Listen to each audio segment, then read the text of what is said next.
ഇൻസ്റ്റഗ്രാമിൽ നമുക്ക് വേണ്ട പേജ് സെലക്ട് ചെയ്യാം. അപ്പോൾ ഞാനിവിടെ ഒരു പേജ് സെലക്ട് ചെയ്യുന്നുണ്ട്. അപ്പോൾ പേജ് ഓപ്പൺ ചെയ്തിരുന്നു. അവിടെ കാണാൻ പറ്റും സ്റ്റോറിൻ്റെ പേജിൽ സ്റ്റോറി കൊടുത്തിട്ടുണ്ട്. അപ്പോൾ 2-3 സ്റ്റോറി ഇതിലുണ്ട്. ഓക്കെ, അപ്പോൾ നമ്മൾ എന്ത് ചെയ്യേണ്ടതെന്ന് വെച്ചാൽ ആദ്യം ഇവിടെ മുകളിലുള്ള ഈ 3 ടിക്കിൽ പോവാം. ഇവിടെ നമ്മൾ കോപ്പി പ്രൊഫൈൽ URL സെലക്ട് ചെയ്യാം. അപ്പോൾ കോപ്പി ആയി ശേഷം നമ്മൾ ഗൂഗിൾ സെർച്ചിൽ പോവാം. ഗൂഗിൾ സെർച്ച് എടുത്തതിന് ശേഷം ഇൻസ്റ്റഗ്രാം സ്റ്റോറി ഡൗൺലോഡർ എന്ന് നമ്മൾ ടൈപ്പ് ചെയ്യാം.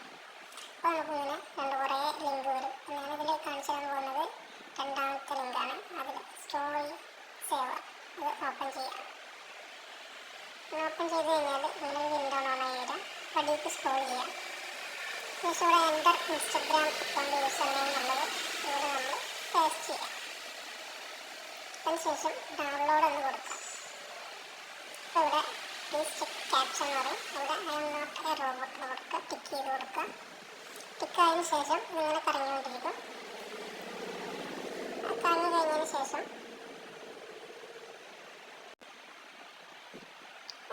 ഇങ്ങനെ അടിയിലേക്ക് സ്ക്രോൾ ചെയ്യുക. അപ്പോൾ നമ്മൾ സെലക്ട് ചെയ്ത പേജ് കാണിച്ചു തരും. അവരിട്ട് കഴിഞ്ഞ 3 സ്റ്റോറീസാണ് അവരിട്ടേക്കുന്നത്. 3 സ്റ്റോറി ഇതിൽ കാണിക്കാം. നമുക്ക് ഏത് സ്റ്റോറി വേണ്ടതെന്ന് വെച്ചാൽ സേവ് ആസ് എ വീഡിയോ കൊടുക്കുക.